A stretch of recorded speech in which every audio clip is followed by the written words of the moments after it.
Chapter 3. Hack and Slash. The adventurers left the village at dawn. They had wanted to reach the nest as soon as possible, but night belonged to the goblins. True, the white darkness reigned both day and night here, but there was no reason to hand an advantage to their opponents. There was no objection to leaving town at the moment when the scales between safety and danger were most evenly balanced. No objections as such anyway. Ooh. It's so cold. High Elf Archer whined, her long ears trembling as they walked among the snowdrifts. She was accustomed to life on her feet, but her first time on a snowy mountain was still something of a surprise. A rope tied all the members of the party together.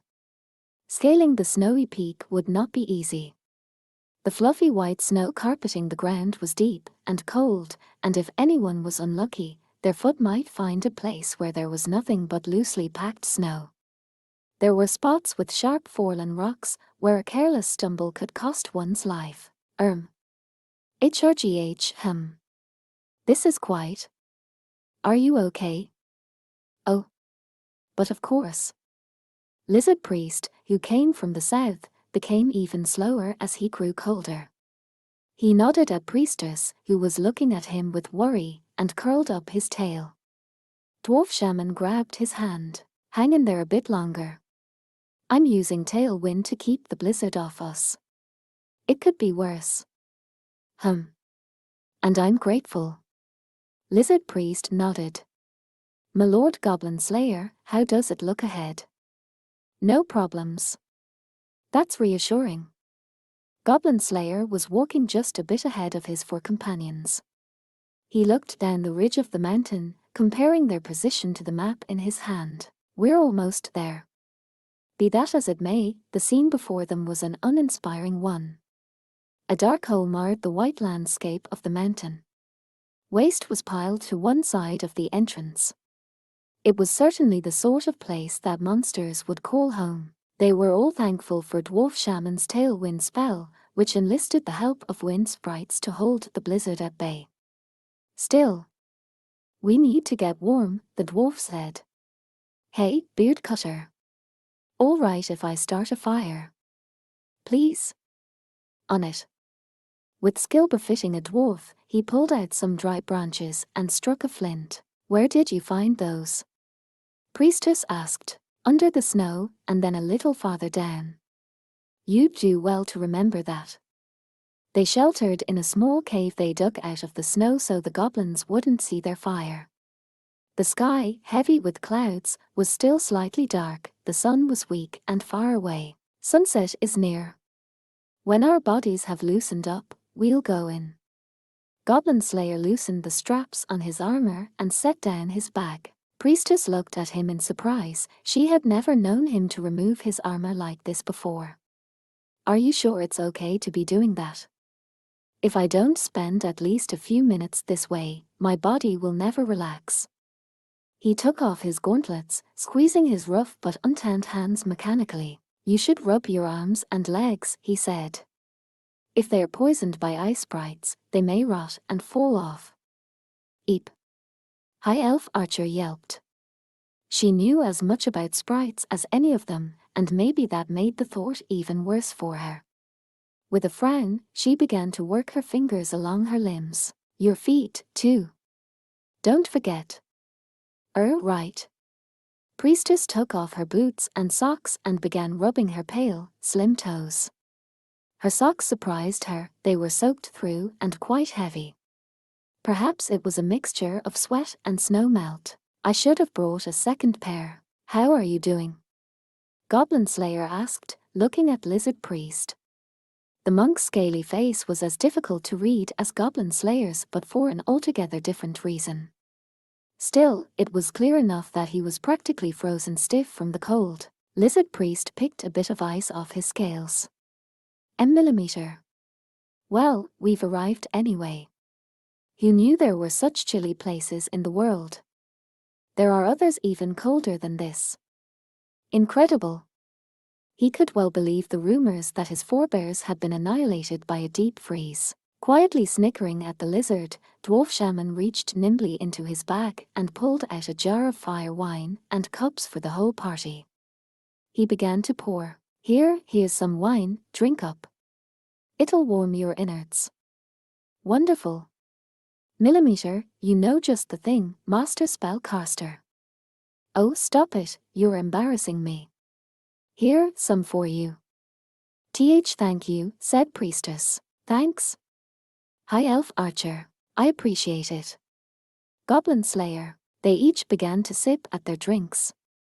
They were only seeking a bit of warmth. It would have been counterproductive to get drunk. Without warning and for no perceptible reason, High Elf Archer brought the conversation around to Lizard Priest. Hey, didn't you tell us that your goal was to raise your rank and become a dragon? The lizard's huge body was curled up as close to the fire as he could get, and the bag of provisions was in his hand. Perhaps he was hungry, or perhaps he just wanted a little taste of the cheese he was now taking out. Lizard Priest didn't attempt to hide what he was doing but nodded importantly. Indeed, even so. A dragon who loves cheese, huh? She took another sip from the cup in her hands and giggled. Better for the world than a WYRM that wants treasure or sacrifices of maidens, Dwarf Shaman said. At least he wouldn't have to worry about anyone trying to slay him. Can I have a piece of that? Indeed you may. They were within spitting distance of a goblin nest, still freezing despite their fire, but High Elf Archer was feeling a little bit warmer and in good spirits. She used an obsidian dagger to slice off a piece of the cheese Lizard Priest offered her, then tossed it into her mouth. The food from that farm was delicious, as ever. Her ears twitched happily. Tell me the truth. Do girls really taste that good to dragons? Or is it some sort of ritual or something?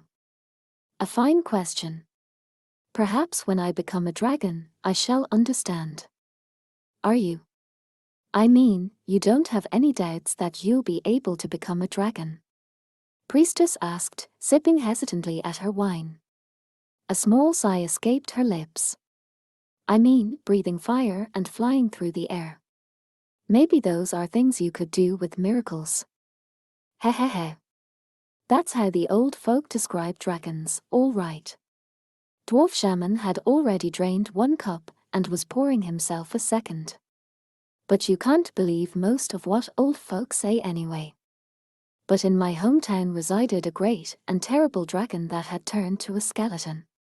And if apes can become humans, surely lizards. Priestess smiled slightly at this grave murmur from Lizard Priest. Each person had their own faith. Oh, that's right. High Elf Archer said suddenly, snapping her long fingers. When you become a dragon, you'll be immortal, right? I'll come visit you. Oh ho. I mean, we're talking at least 1,000 years, right? You'll get super bored. You'll go crazy without any friends to help you pass the time. She said seriously that she estimated at least 60% of the world's rampaging dragons were just looking for something to do. Lizard Priest nodded in acknowledgement. Then he tried to imagine what it would be like when he became a dragon who speaks of the adventures of Goblin Slayer. One visited by a high elf. And one that likes cheese, High Elf Archer put in. This caused Lizard Priest to roll his eyes happily. That sounds quite congenial. Right. But enough of that. 1,000 years will pass in due course, and we must attend to what is coming now. Lizard Priest turned to look at Goblin Slayer. My Lord Goblin Slayer, how shall we attack them?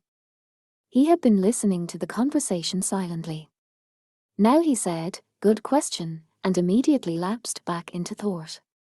Then he said, I think we should do as we usually do. Warrior in front, then ranger, warrior monk, cleric, and spellcaster. By the book, Lizard Priest said. That tunnel looks wide enough, said Dwarf Shaman, who had peeked around the snowdrift for a look at the entrance. Perhaps 2 by 3 will do. Goblins had good night vision. The entrance to the nest yawned silent and dark. There didn't seem to be any guards. Was it a trap? A careless oversight. Or, for my wine doesn't taste so good anymore, Dwarf Shaman said with a cluck of his tongue. He must have noticed that the waste at the entrance was more than just trash. The body of an adventurer lay among the refuse. The corpse had been thrown away as if it were no more important than a broken-up fence. Her equipment had been stripped off, it was clear she had been much defiled, and her exposed remains gnawed on by beasts. Cruelest of all, the adventurer appeared to be an elf woman. Appeared, well, she must have struggled, and the violence seemed to have continued after her death. Her ears had been cut down to the size of a human's, the tip stuck in her mouth. The goblin's twisted games knew no bounds. High Elf Archer glanced at Dwarf Shaman. Something wrong? Nor? Nothing, he said bluntly. But take my advice, long ears, and don't go peeping around too much. I would never. Most of the time. Hey, Goblin Slayer grunted, and asked softly of Dwarf Shaman, was gold hair there? The dwarf shook his head slowly. He stroked his beard, took another look, then shook it more firmly. Doesn't seem so, as far as I see. Then we may still have time, Lizard Priest said, and the other two men nodded. Priestess shuddered, perhaps intuiting something of what their conversation portended. Goblin Slayer tapped her on the shoulder and said, "Let's go." Then he glanced at the girl's pale, bare feet. "Put on your socks and boots." The shadow of the torch flame danced eerily in the wind. But the angle at which the tunnel had been dug meant that even just a step inside, one was sheltered from the snow and the wind, one could almost be warm. If it weren't for the smell of meat and excrement that drifted from within, the place could almost be cozy. The path descends at a rather steep angle, Lizard Priest said, his tail swishing with interest. Yeah, but it goes right back up again over there, High Elf Archer said. It looked as if the goblins had dug down into the ground immediately upon beginning their nest and then come back up. The rather severe angles didn't seem natural, most likely they had been made by goblin hands. Quite a clever barrier against rain and snow, Dwarf Shaman said, showing his fine knowledge of construction. He glanced back over his shoulder at the entrance. Any precipitation that blows in gets caught here and doesn't go any farther into the tunnels. Goblins make things like that. Priestess said, blinking with perplexity or, perhaps, surprise. She well remembered what she was often told, that goblins were stupid, but they weren't fools. In other words, just because they didn't have much knowledge didn't mean they didn't think. But this, I don't know. Goblin Slayer's answer was dispassionate, almost mechanical. He drew the sword at his hip and used it to stir the pool of waste at the bottom of the depression. He clicked his tongue. We can't say anything yet. All I can tell you is, try not to step in the water. Is there something in there? Priestess asked. It's a trap. There are stakes at the bottom. A pit trap, in other words. Rather than burying it, the goblins had hidden it at the bottom of a waste pool. High Elf Archer, testing the depth of the pool with one of her butt-tipped arrows, frowned. Oh. That's vile. I need you to listen for enemies. I know. Leave it to me, I told you. She jumped nimbly over the pool, but then winked mischievously and laughed. I can't stand getting so dirty too many times. A fragrant sachet hung around High Elf Archer's neck to help keep away smells. She twitched her long ears with pride, but Goblin Slayer shook his head and said bluntly, getting dirty isn't the point. Har. Right, but, well, when you get that messy, it's a pain to clean up. Right. Priestess heard the hollow note in the elf's laugh. A similar pouch hung next to the status tag around her own neck. She may have gotten used to rubbing blood and guts all over herself, but it was never something she enjoyed. Come to think of it, the pile of corpses next to the tunnel entrance was much the same. She had plenty of experience with goblins now, had seen this many times and fancied herself accustomed to it, but still. She needed more than a joke or a chuckle. Hey. High Elf Archer, up ahead, glanced at her and nodded gently. She was the same way. Elves had exceptional sense perception. Seeing the flutter of the archer's ears, Priestess nodded back. Let's do what we can. Right. After going down and then up 2 or 3 more slopes, the party finally arrived at the cave's main tunnel. The torch had nearly burned down, and Goblin Slayer replaced it with another from his pack. Hold this. Oh, yes, sir. He gave the smaller torch to Priestess, while he held the new one, which burned brightly. The humans were the only members of this party, indeed, the only ones in this cave, who lacked decent night vision. In the light from the torch, Goblin Slayer examined the earthen walls intently. They seemed to have been dug with some crude tool. They were rough but sturdy, a textbook example of a goblin nest. The problem was elsewhere. I don't see any sort of totems. Does that mean there are no shamans? I don't know. He shook his head. I don't know, but I don't like it. But wouldn't it be easier for us if they don't have spellcasters? High Elf Archer asked. It had begun to bother me as well, Lizard Priest said, opening his huge jaws. The attack on the village, the skill with which they dispatched the previous adventurers. It would be hard to imagine that there are no brains behind this operation. Do you suppose it's another dark elf or an ogre? Priestess asked. Or maybe a demon. High Elf Archer whispered with a petrified expression. The word echoed through the halls of the cavern, making their hair stand on end. The adventurers looked at one another, and then Dwarf Shaman, stroking his beard, let out a breath. Stop it already. No sense getting all uptight over hypotheticals. He reached up, because he was very short, and slapped Goblin Slayer on the back. This isn't exactly what we call striking a famous sword with a hammer. But, Beard Cutter, we ought to focus on what we can do now. Yes, Goblin Slayer said after a moment. He raised the torch and took another look at the wall, then nodded. Were you alluding to a dwarven proverb? I was, Dwarf Shaman said with a pleased sniff. I see. As Goblin Slayer set off walking with his usual bold stride, murmurs could be heard. There's no need to further forge a famous sword.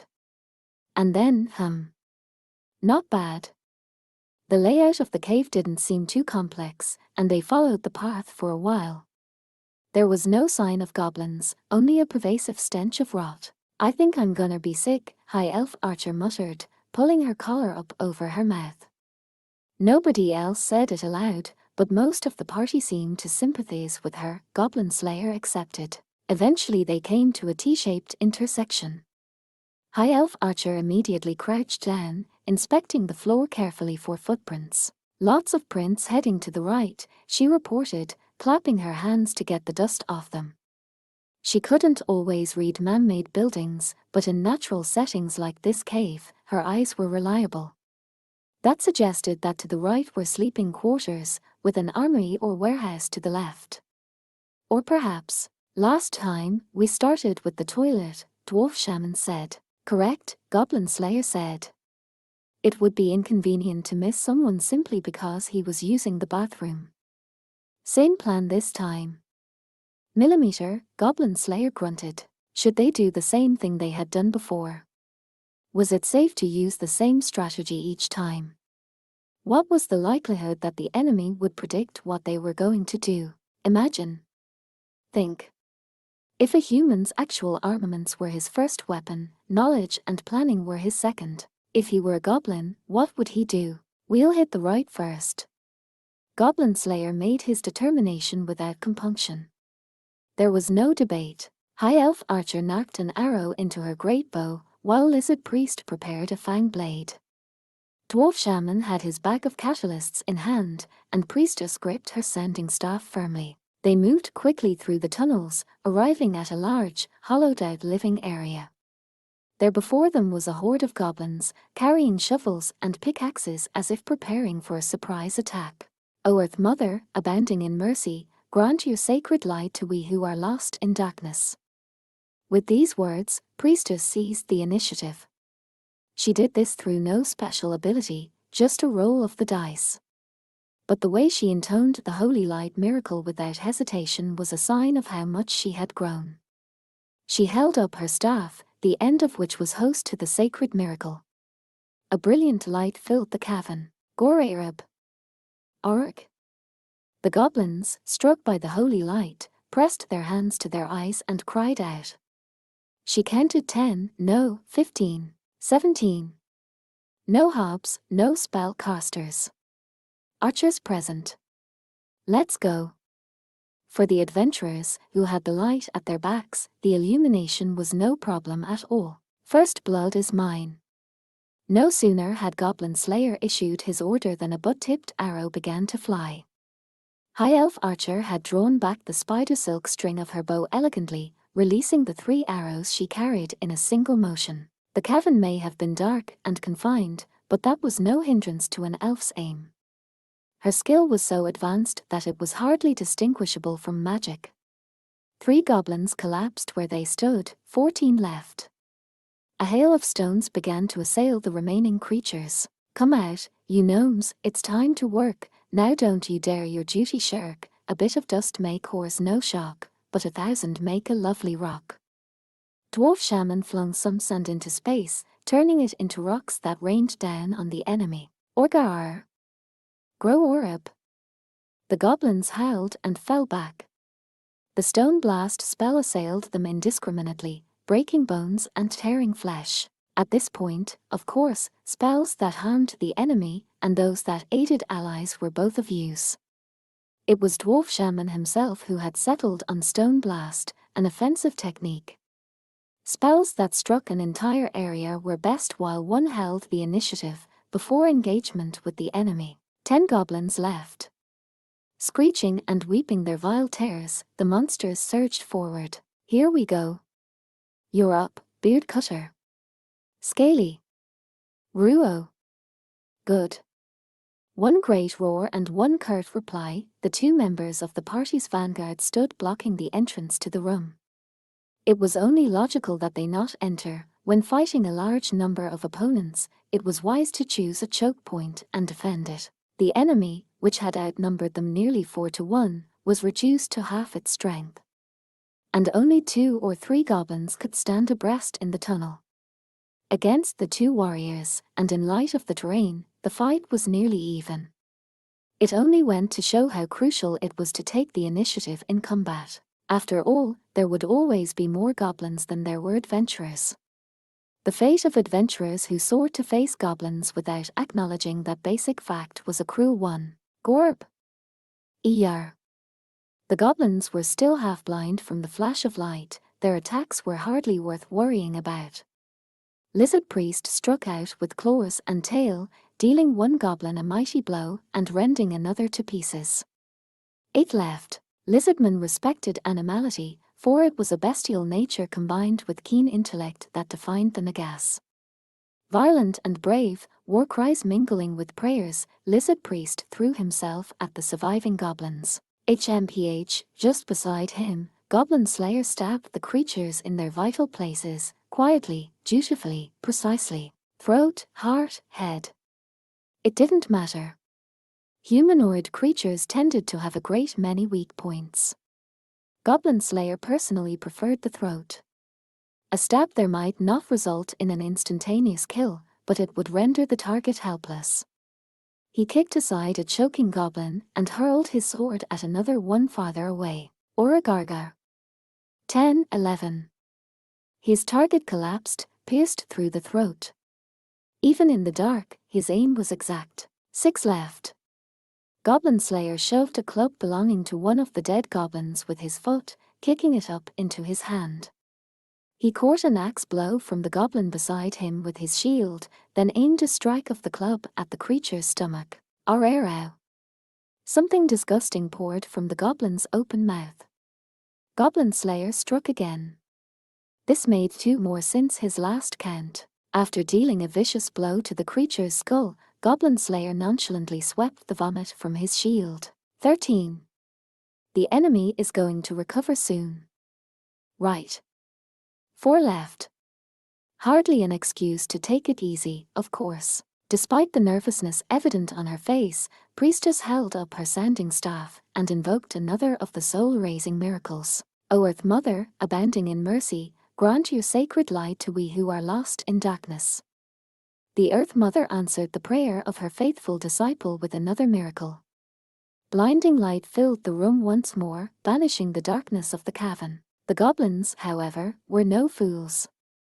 They were certainly not intellectuals, but when it came to cruelty and malice, they had no equals. And when this total lack of principles was joined to violence, the result was inevitable. The staff the girl held up had shined. Now she was raising it again.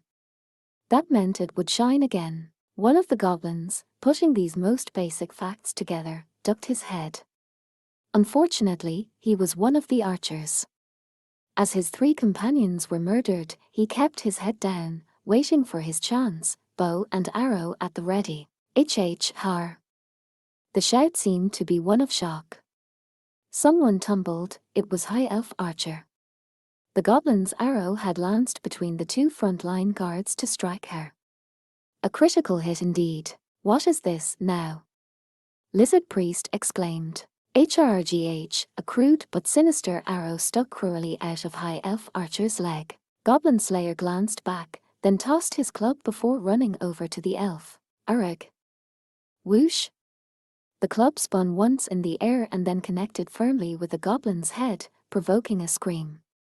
It wasn't enough to kill the creature, though.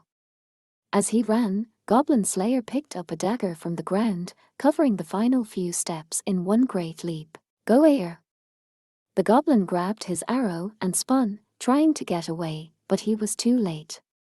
The dagger plunged into his heart, twisted once, and it was over. 17. That was all of them. Looking around at the pile of corpses, Goblin Slayer picked up a nearby sword and put it in his scabbard. Hey, you all right, long ears? Yeah. I'm fine. I'm sorry.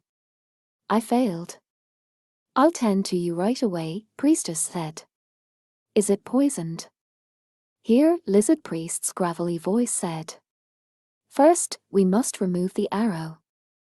High Elf Archer's face was pale, but she was trying to act brave. She kept her hands on the wound as she murmured, okay. Normally, Goblin Slayer might have gone straight over to his comrade. But this was still enemy territory. They needed to be alert for any possible ambush. From what Goblin Slayer could see, the wound was not fatal, and anyway, there was something he wanted to check. He went over to the corpse of the last goblin archer he had killed and gave it a nonchalant kick. HRM. The body rolled, exposing the shoulder. There he saw a scar from an arrow wound that had since healed.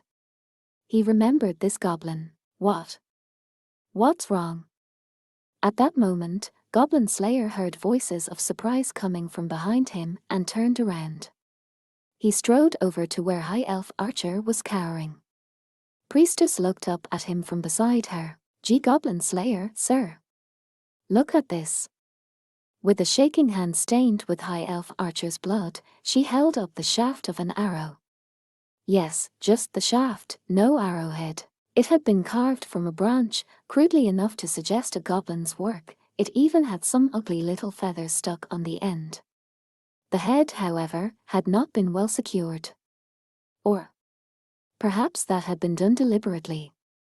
Maybe the arrowhead was intended to break off and remain inside High Elf Archer's body. He had been careless. No, the contemplation and the remorse would have to wait. Immediately, Goblin Slayer knelt by High Elf Archer's side. Does it hurt? I am just fine, really. Oakbolg, you worry too much. It looked like it hurt just to move. Blood was flowing from High Elf Archer's leg, and she was groaning. Keep pressure on the wound. It will help stem the blood. Although it isn't much. Alright, I'll do that. No doubt she was trying to sound strong, but her voice was much softer than usual. Goblin Slayer switched to asking Priestess questions. Any kind of poison? For the moment, I don't think so. But, as she spoke, Priestess looked with concern at High Elf Archer's injury. Even with the elf squeezing as hard as she could, blood was leaking out between her fingers. With the arrowhead still lodged in there wouldn't be any point in closing the wound up with a healing miracle. A cleric's miracles might come from the gods, but their effects were limited by physical reality. Using minor heal while a foreign object remained in the body was a difficult situation. Goblin Slayer glanced at Lizard Priest, but he shook his head, too. Refresh is capable only of enhancing the body's native healing abilities. That made the conclusion simple. Dwarf Shaman reached into his pouch as he spoke. Can't just leave it there, can we? Beard Cutter, lend me a hand, will you? Sure. He and the dwarf looked at each other and quickly got to work.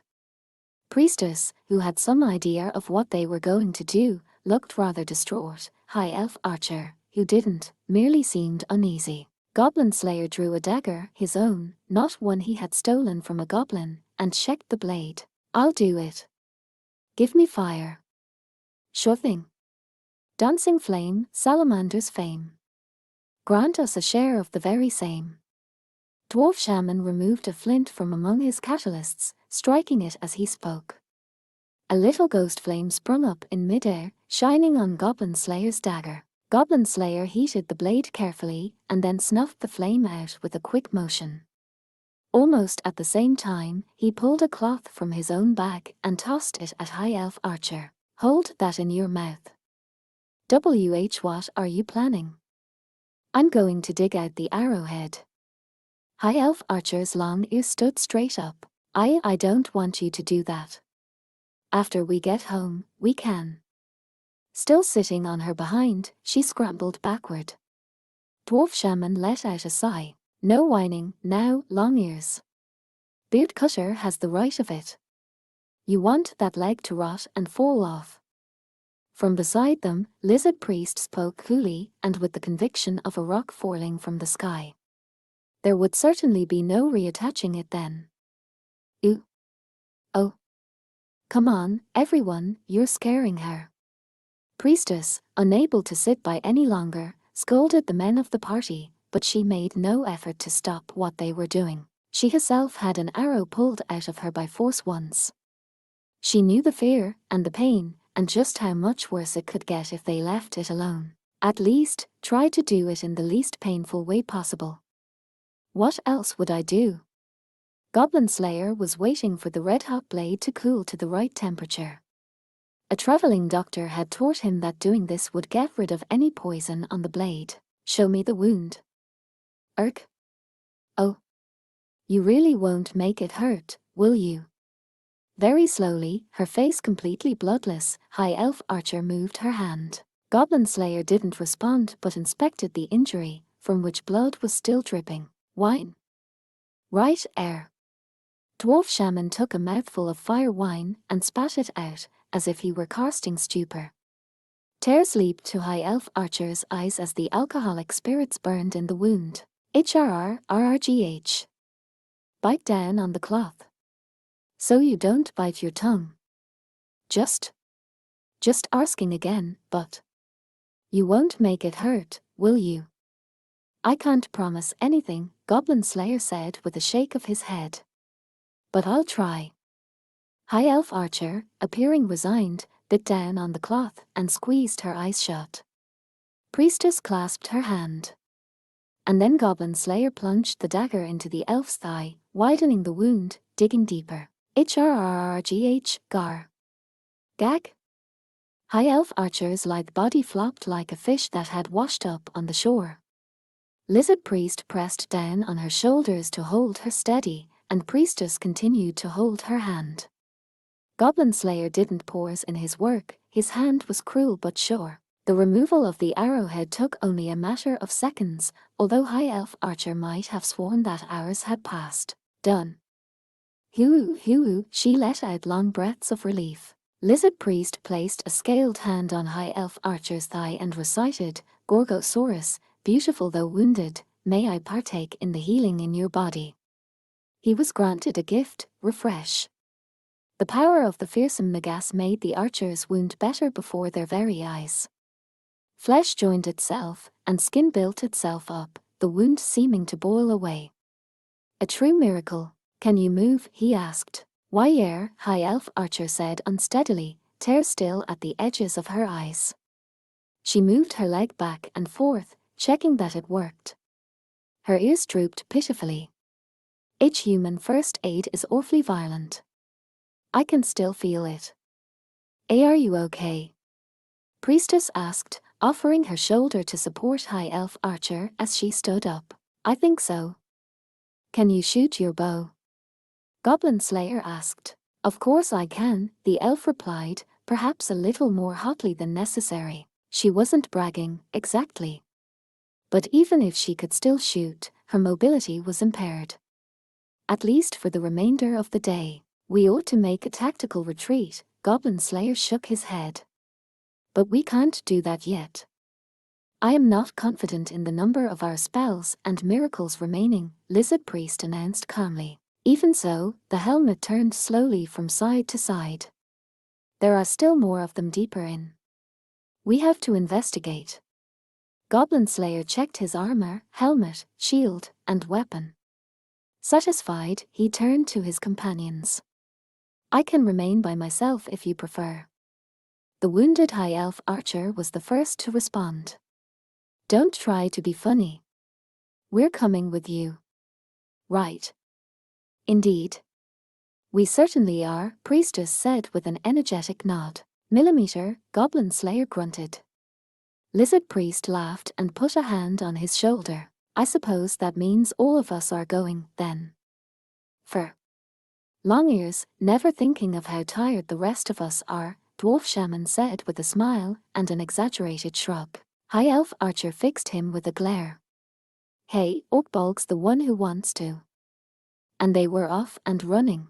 Goblin Slayer, ignoring the customary ruckus of their argument, took another look around the living area. Although outmatched, the goblins had shown no sign of trying to run away. So there was a goblin who had copied his little trick. One who had received first aid for his arrow wound.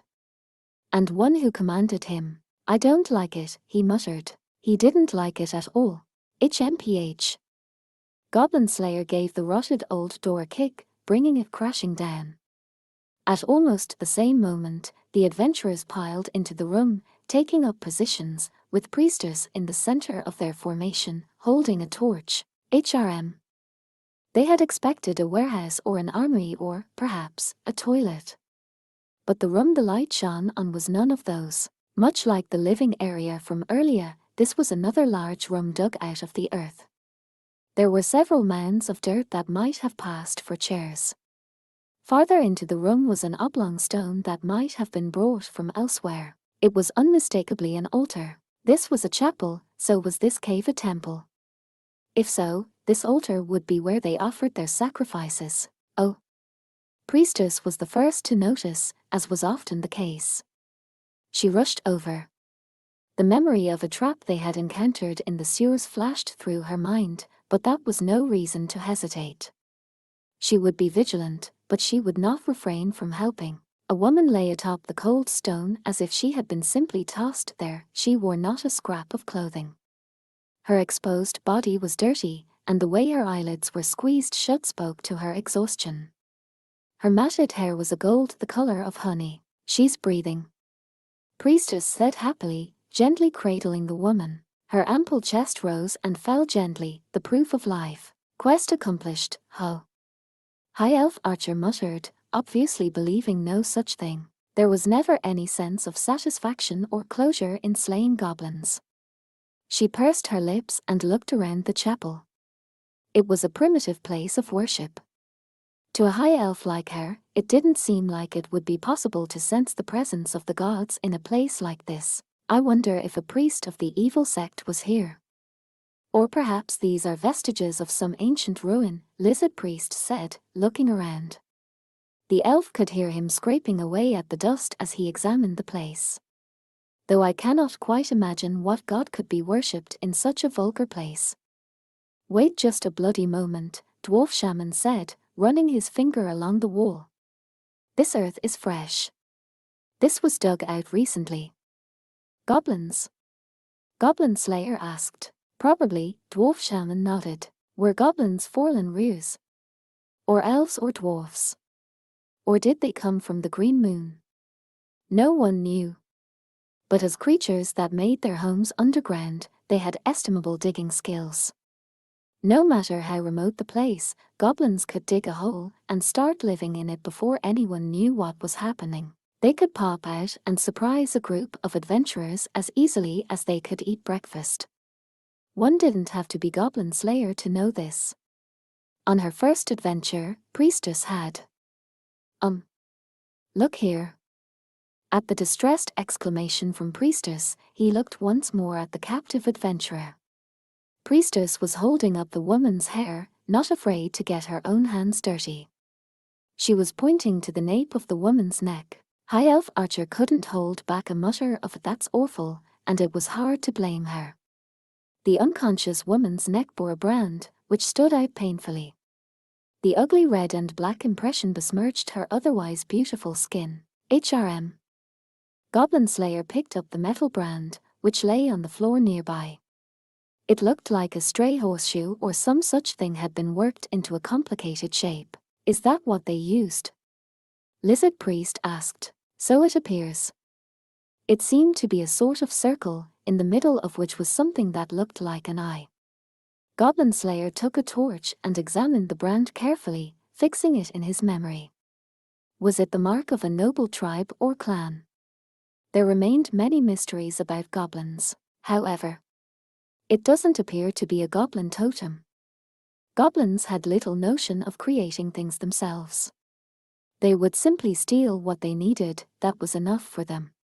This brand, though, even if it was constructed from a combination of found items, represented an act of creation. I think it's the green moon, a shaking voice said. It was Priestess, gently stroking the woman's neck. It's the sign of a god. The deity of external knowledge, the god of wisdom. Many gods gathered around this board to watch over it. They included, of course, the god of knowledge, who ruled over the knowing of things and found many faithful among scholars and officials. The light of the god of knowledge was said to shine among all who ventured into the unknown, seeking the truth and the ways of the world. Yes, what the god of knowledge granted was not knowledge itself, but guideposts, a path leading to the truth. For adversity itself was an important kind of knowledge. The god of wisdom, who was the deity of the knowledge of things outside, dealt with something subtly different. The god of wisdom did not lead supplicants to knowledge but gave wisdom to all who asked.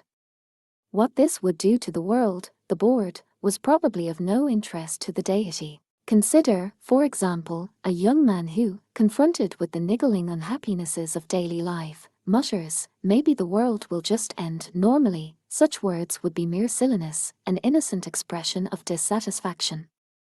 But when the eye of the god of wisdom falls upon such a person, what then? In an instant, some terrible way of ending the world enters the young man's mind, and he begins to take action.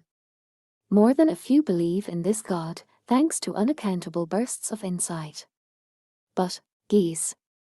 Now my head hurts almost as much as my leg, High Elf Archer said, frowning as if she indeed had a headache. I'll keep watch. You guys go on. Hey, Dwarf Shaman said with a touch of annoyance. It's all well and good you're keeping guard, but you can at least listen to what we're saying. Yeah, sure, she didn't sound very enthusiastic. She thumbed the string of her bow, an arrow held loosely at the ready. She kept shifting her legs restlessly, perhaps the pain was bothering her. Her ears flicked a little as she listened carefully. Goblin Slayer glanced in her direction but then looked once again at the brand. The green moon, you said? Yes, sir. I learned just a little bit about it during my time at the temple. Priestess didn't sound like she quite believed it herself. Her time as an apprentice seemed so far away already. You mean the one the goblins come from? Goblin Slayer murmured, picking up the metal brand. If so, then there's no doubt that our enemies are goblins. He spoke without a hint of hesitation. One of those goblins showed signs of having been healed. But who would go so far as to use a miracle to help a goblin? An agent of chaos just overflowing with mercy and compassion. Lizard Priest scoffed. I doubt it. Then it must have been a goblin, right? Priestess said. But how could they? She blinked, as if she didn't want to believe it. The god who gave knowledge from outside was a mercurial one. It would not have been a great surprise if the deity had spoken to a goblin. It wouldn't have been strange, yet a desperate doubt remained in Priestess's heart. Even so, if the goblins were able to complete a ritual, that would be far worse than occasionally hearing the voice of God. Are you sure it isn't some high-ranked evil priest, a dark elf or something? She asked. What? I don't think so, a high, clear voice said in response to Priestess's suggestion. Dwarf Shaman sighed again and stroked his beard with more than a little annoyance. You can keep watch or you can chat. Pick one. You're the one who told me to listen to you guys. If I'm listening, I have the right to contribute, don't I? High Elf Archer chuckled quietly. Millimeter, Lizard Priest said, nodding in agreement. And Mistress Ranger, what would you like to contribute? I mean, she spun her pointer finger in a circle. If you've got a bunch of goblins, and you only use them to do some looting, that doesn't make you much smarter than a goblin, does it? Well hell, long ears, maybe a bunch of bandits found religion and thought they were supposed to worship the goblins. You're just upset that you can't believe in your own explanation anymore. Well. Hey. Lizard Priest gave a sort of snort, crossed his arms, and then began counting off on his fingers. It thinks like a goblin, controls goblins, heals goblins, attacks people, and is a follower of evil. Priestess put a finger to her lips, thinking through the possibilities. A goblin priest? A warrior priest? Nothing quite seemed to fit. What were they facing here? A goblin of some kind. But what kind? At that moment, an idea came into Priestess's head, as suddenly as if it was a gift from heaven. It was an outrageous, impossible idea. But things began to make sense if they were dealing with someone who wielded an army against non-believers. No. It can't be.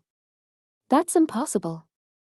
She hugged her own shoulders, shook her head, refusing to believe it. Beside her, she could hear the brand creaking in Goblin Slayer's fist. It wasn't possible. It was ridiculous. But in fact, nothing was impossible. There was only one answer. Goblin Slayer acknowledged the truth of their enemy clearly. A goblin paladin,